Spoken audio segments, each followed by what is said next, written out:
Аба ырайы тууралуу болжолубуз туура чыкты. Айтканыңыздай эле Бишкекте 14 октябрь күнү түнгүсүн биринчи кар жаады. Борбор калаада 13 октябрь күнү күндүзү күн ачык туруп эле кечинде жаан катуу жаап, түнкүсүн абанын температурасы төмөндөгөнүнө байланыштуу жаан карга айланды. Кар Кыргызстандын Чүй, Талас, Ысык көл, Нарын областтарында да жааган.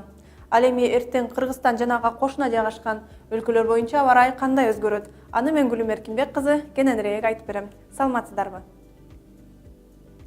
Кытайдагы кыргыздар отурукташкан Ак Суу шаарында абанын температурасы төмөндөшү ыктымал.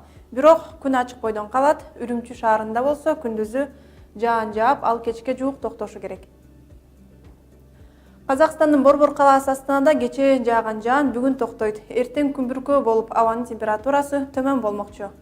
Алматы шаарында күндүн бетин булуттар жаап турат.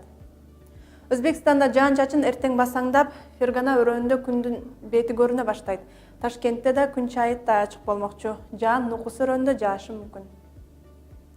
Түркмөнстанга жаанды циклондун таасири эми эртең жетет. Дашогуз өрөөнүндө жаан жана Ашхабад шаарында күндүзү күн ачык болуп, кечинде каттуу жаан жаайт. Бирок абанын температурасы жогору бойдон сакталат.